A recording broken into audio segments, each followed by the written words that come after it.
પંચમહાલના હાલોલ શહેરમાં ગૌ ભક્તોએ એક થઈને ગૌ માતાના સન્માન માટે શંખનાદ કર્યો।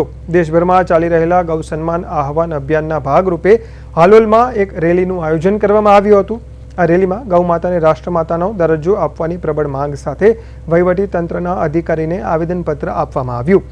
હાલોલના કંજરી રોડ પર આવેલા હનુમાન મંદિરથી આ રેલીનો પ્રારંભ થયો હતો, જે શહેરના મુખ્ય માર્ગો પર ફરીને મામલતદાર કચેરીએ પહોંચી મામલતદારને આવેદનપત્ર આપવામાં આવ્યું, જેમાં ગૌ માતાને રાષ્ટ્રમાતા તરીકે જાહેર કરવી, ગૌ હત્યા પર સંપૂર્ણ પ્રતિબંધ મૂકવો અને ગૌ રક્ષા માટે એક મજબૂત કાયદો બનાવવાની માંગ કરવામાં આવી।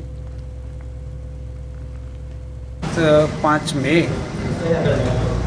ભારતમાં ગૌ માતાને રાષ્ટ્રમાતા તરીકે જાહેર કરવા માટે સરકારશ્રીને એક નમ્ર અને શાંતિપૂર્વક એક યાત્રા કાઢી અને અમે અત્યારે આવેદનપત્ર આપ્યું છે। તેમજ ભવિષ્યમાં આપણી ગૌ માતાને રાષ્ટ્રમાતા તરીકે જાહેર કરાય, તેમજ ગૌ માતાની હત્યા બંધ થાય। ભારત કૃષિ પ્રધાન દેશ છે, એટલે ગૌ માતા અમૂલ્ય વારસો છે। આ વારસો જાળવવા માટે મહામહિમ શ્રી રાષ્ટ્રપતિજી, વડાપ્રધાન સાહેબજી તેમજ મુખ્યમંત્રી સાહેબ અને કૃષિ મંત્રી શ્રીને ઉદ્દેશીને અમે અત્યારે આ અમારી માગણી અહીંયા આપ સાહેબ સમક્ષ રજૂ કરી છે। એને ધ્યાને લઈ અને ગૌ માતાની સંપૂર્ણ દરજ્જો મળે અને એની સુરક્ષા થાય તે હેતુથી અમે આજરોજ અહીંયા નાયબ મામલતદાર સાહેબ શ્રીને આવેદનપત્ર